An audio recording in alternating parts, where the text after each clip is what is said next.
Have the Dodgers met their match in the Pittsburgh Pirates? What accusations of racism against a WNBA team mean to me? And the LA Galaxy have some interesting riddles to ponder during the international break. Good morning, I'm James. This is your daily dose of sports and snark for the greatest sports city in the world, Los Angeles. This is Faithful Angelenos. It is May 31st, 2022. Still in a good mood. Might not be that way tomorrow. I won't be home in the sun. Might be as far away as Omaha, Nebraska, and hating life. But let's love life while we can. Hey, we added new subscribers yesterday. Appreciate you getting in on the ground floor. If you like the content that we put out about LA sports, clickety-clack the like button. Clickety-clack the subscribe button. There's a notifications bell. Hit that. We put out new videos about LA every day between 9 and 10 a.m. It'll let you know it's there. Sharing is caring. Let people know we exist. And yes, comment. I put out this channel because I like talking sports. So before we get to the main topic of LA Galaxy, let's go to the news and notes. Last night at the Ravine, Craig Kimbrell blew the save, and the Pirates beat the Dodgers again 6-5. Not all that worried about it, though. It's not like they're going to face each other in the playoffs, right? Got to lose against somebody at some point. And they have a 3-game lead in the NL West. Meanwhile, today, Pittsburgh will play the Dodgers again at 7 o'clock. Julio Urias takes the bump for LA. He's 3-4. Mitch Keller for the Pirates, 1-5. And Dallas will play the LA Sparks at 7:30. We'll get to the Sparks in a moment. News isn't all bad for the Dodgers. Clayton Kershaw threw 35 pitches in the bullpen yesterday. Presumably, he's going to do that one more time before he starts a rehab assignment. Also, starting pitcher Andrew Heaney believes that his next outing should be the start of rehab assignments. So, there's positivity on that front. USC. It's hilarious how successful they've been in the transfer portal because now people are actually running in fear. There was a story yesterday in Texas. Oh my God, Texas running back Dejan Joveljic was spotted hanging out with USC quarterback Caleb Williams and wide receiver Jordan Addison. I love that USC is striking fear across the country, even though they haven't played a game yet. Guys, I lived in Texas. I didn't realize men had pearls to clutch. By the way, feel free to say hi to Cockblocker the cat making her daily cameo. Dude, SC has bigger needs than running back. They're not trying to recruit him. Catch your breath. Everything is going to be fine. Except for the fact that you guys are coached by Steve Sarkisian. Yeah, Texas, just relax. Now, a lot of people have jumped the gun on USC, right? They've made all these big splashes and people are asking, when are the Trojans going to be back? And some people think the Trojans are back right now. Now, I'm not willing to go that far in saying that they're going to the college football playoff, but I believe I have a hint as to when USC football is quote-unquote truly back.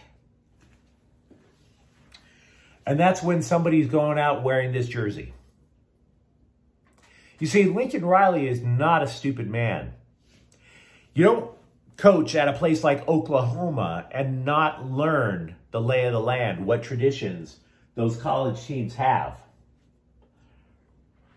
USC has a list of linebackers who made impacts not just in college, but in the NFL, and they wore 55 for the Trojans.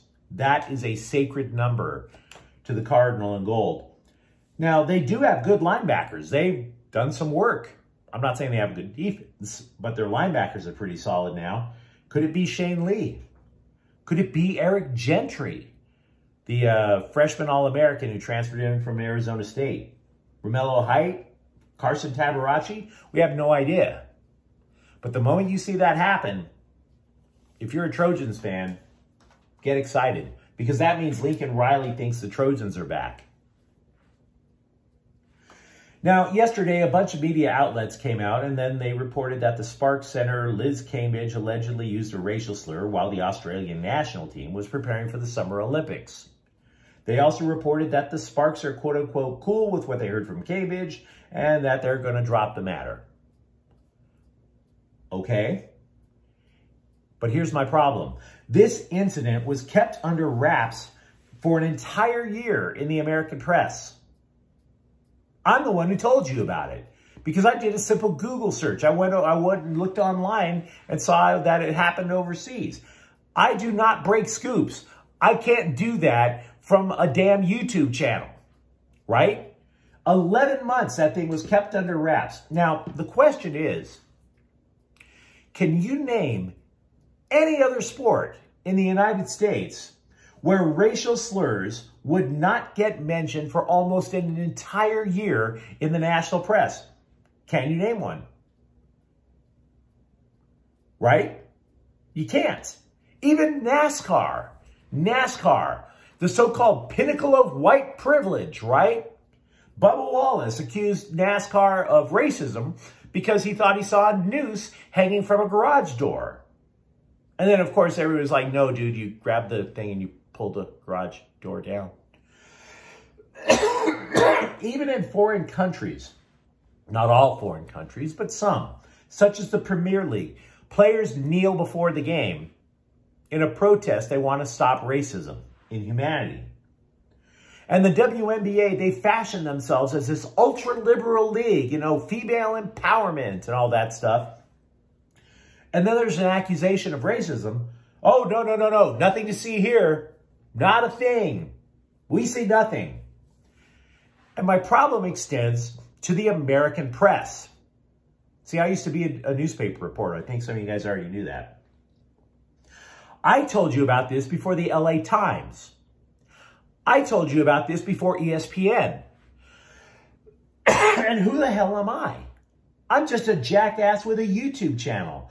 I didn't uncover anything that you couldn't have uncovered with a generic Google search. And by the way, again, as a guy who used to work in newsrooms, copy editors used to be doing Google searches, and I'm sure they still do, every single hour, every single day, trying to make sure that they don't get scooped. My problem isn't even with Liz Cambridge. Swear to God, it's not even with her, because I have no idea what's in her heart. I don't know whether she did it. I wasn't there. My problem is actually much different, and to me, it's bigger. Could it be that the reason that we didn't hear about this is because the WNBA is so desperate to survive that they didn't want any bad press? Oh, we're so liberal. We're so open-minded. This is female empowerment. But they hid that because they knew. They knew about it because the player talked about it with the Sparks, allegedly.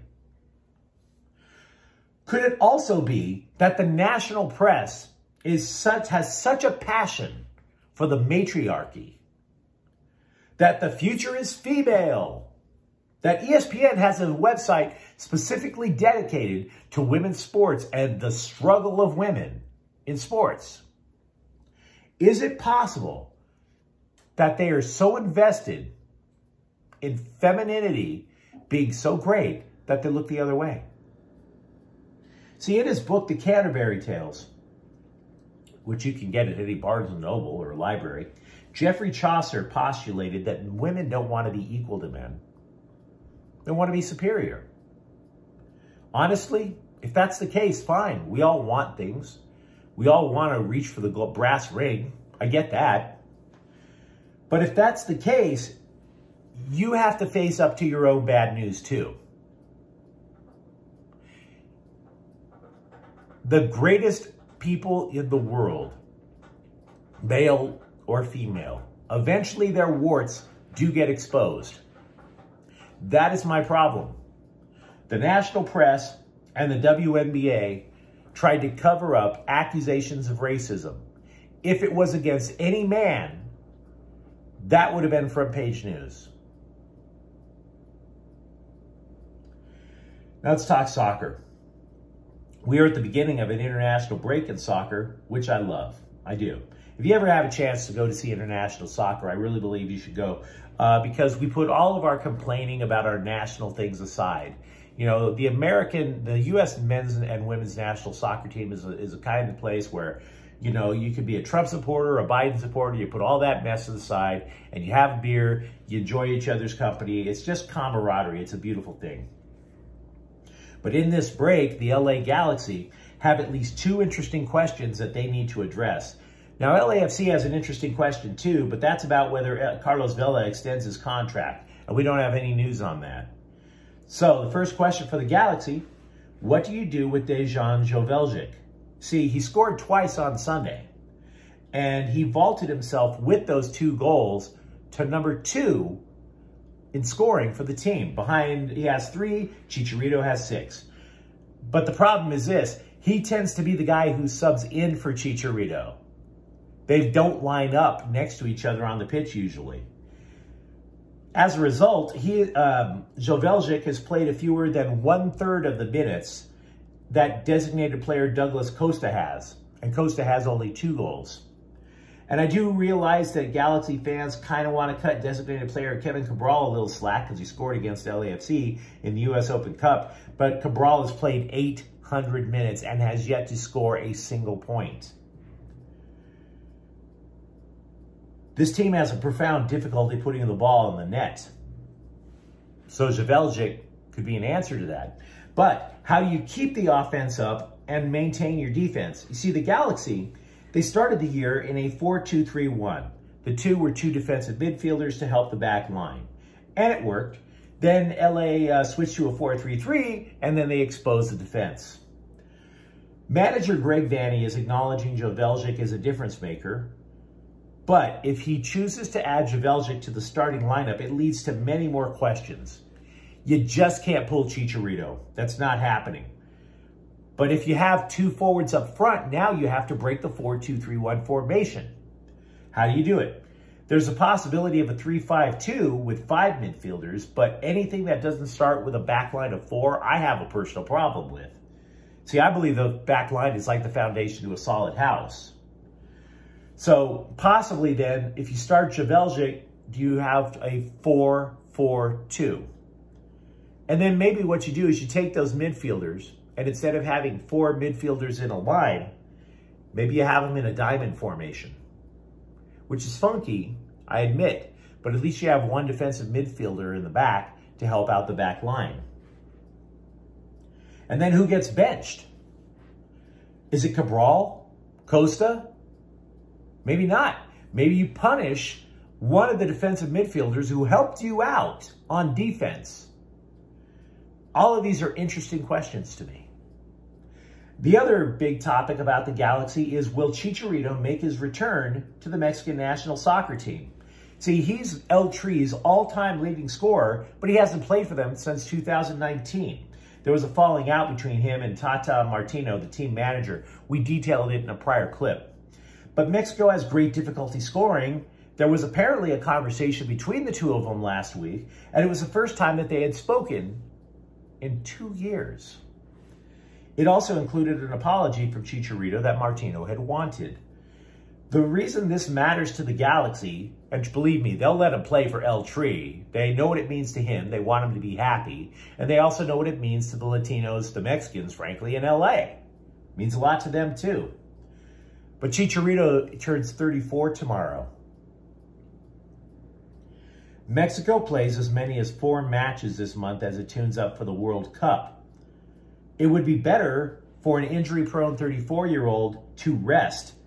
But can you really blame him for wanting to play for El Tri? So you tell me, how much should he play for Mexico if he does? Are you a club over country guy, or are you country over club? Fascinating questions if you're a Galaxy supporter. But again, you tell me what you think. If you enjoyed today's clip, thank you very much. We'll be back tomorrow, of course. You should like and subscribe to Faithful Angelenos, where we break this stuff down every day. I'm James. Thank you again. Faithful Angelenos is a Corte El Queso production. Take care.